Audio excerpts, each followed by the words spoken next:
A gente vai conversar agora com o Diogo da Luz, que é piloto de aviação, um piloto muito experiente, que vai tentar nos ajudar a entender o que pode ter acontecido. Diogo, primeiro, muito obrigado por conversar com a gente aqui do Primeiro Impacto.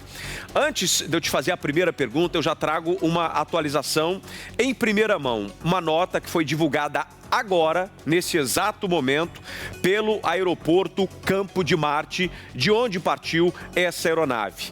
A nota diz: o avião bimotor de pequeno porte King Air decolou nesta manhã, 7 de fevereiro, do Campo de Marte.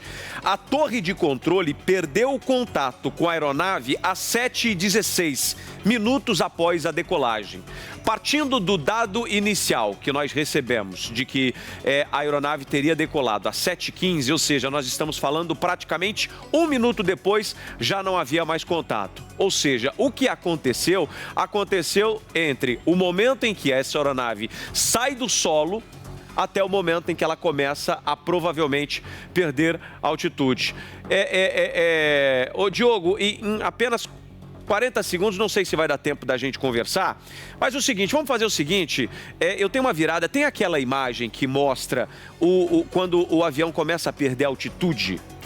É uma imagem muito importante que eu gostaria que o Diogo acompanhasse junto com a gente. Veja só, olha só a diferença de altura do avião para os prédios.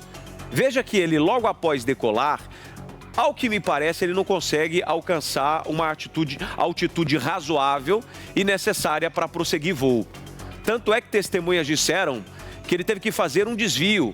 Tem um prédio ali, um prédio muito conhecido da imprensa, que seria o prédio do Estadão, que colegas de trabalho chegaram a revelar que o avião estava indo em direção ao prédio e o piloto conseguiu fazer um desvio mesmo com a baixa altitude. A gente vai trazer a partir de agora as principais possibilidades para a queda.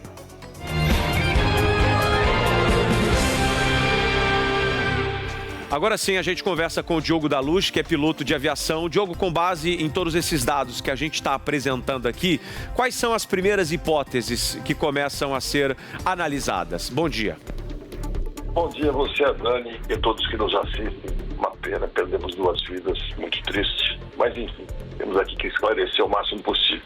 O fato de não ter havido mais comunicação com a torre é absolutamente normal, porque pense o seguinte, você está diante de uma emergência. A comunicação passa a ser o menos importante. Primeiro você precisa voar o avião. Se você estiver conseguindo voar em boas condições, aí você pensa na sua navegação e só depois na comunicação. Então ele realmente estava com algum problema, aparentemente perdeu força de propulsão por uma razão incompreensível até este momento. Nenhum dos 2 motores estava dando potência suficiente para ele seguir o voo, porque esse avião basta um motor para ele poder decolar. Se ele não conseguiu se manter, é porque ele teve algum problema de propulsão com os 2. E ele, tudo indica, não é que ele desviou do Estadão. Quando ele decola daquele jeito, ele ia indo em direção a passar do lado do Pico do Jaraguá. Para quem conhece um pouco a cidade vai entender o que eu estou falando. Deixando a marginal à sua esquerda. E uma das posições que costuma trocar a frequência da torre para o próximo controle é sobre o Estadão. Então o Estadão é uma posição muito conhecida dos pilotos. Mas ali deve ter faltado propulsão e ele deve ter optado por virar para a Avenida Marquês de São Vicente, onde ele viu um lugar menos danoso para um pouso forçado. E, de fato, as pessoas em solo tiveram pouquíssimo problema, felizmente, não.